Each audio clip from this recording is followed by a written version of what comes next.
Duke the Lost Engine. Dear friends, an engine lost in the South American jungle was found after 30 years. A tree had grown through its chimney, and hornets nested in its firebox. When mended, it gave good service for 30 more years. The Duke was lost too, not in the jungle, but in his own shed, which a landslide had buried. Not long ago, he was dug out and mended. His own railway had been pulled up, so he's now at the thing controllers. The author. Granpuff. Once upon a time, 3 little engines lived in their own little shed on their own little railway. Duke was brown, Falcon blue, and Stuart green. Duke was the oldest. He had been the first engine on the line and named after the Duke of Sodor. He was proud of this and wanted everything just so. Whenever the others did anything they shouldn't, he would say, "That would never suit his grace." Other engines came and went, but Duke outlasted them all. Stuart and Falcon used to call him Granpuff. Duke was fond of them and tried to keep them in order. They were fond of him too, as he was so wise and kind.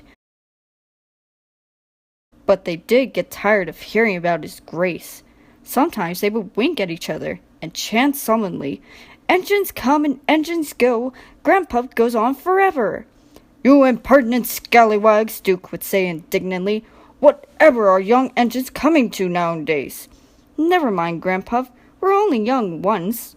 "Well, you better mind, unless you want to end up like number 2.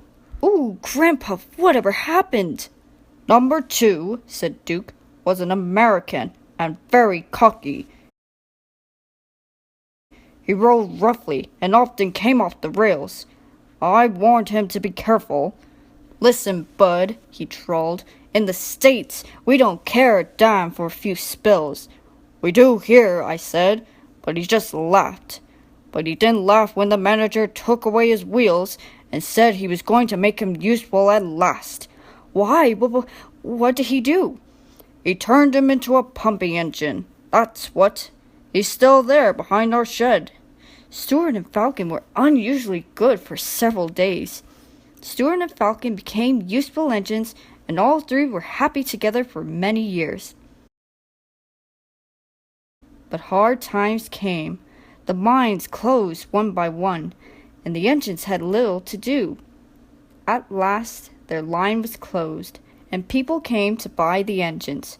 "We'll take Stuart and Falcon," they said, but no one wanted Duke. They thought him too old. "Cheer up, Granpuff," called Stuart as they went away. "We'll find the nice railway. Then you can come home and keep us in order." They all laughed bravely, but not one of them thought it would ever come true. Duke's driver and fireman oiled and greased him. They sheeted him snugly and said goodbye, and they had to go away and find work.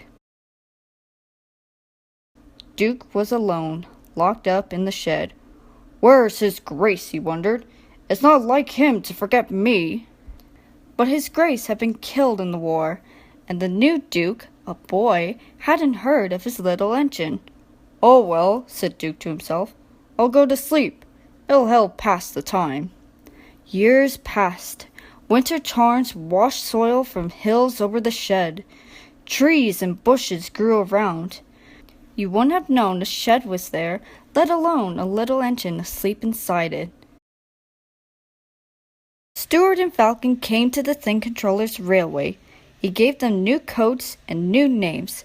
Stuart became Peter Sam and Falcon Sir Handel. They preferred their new names.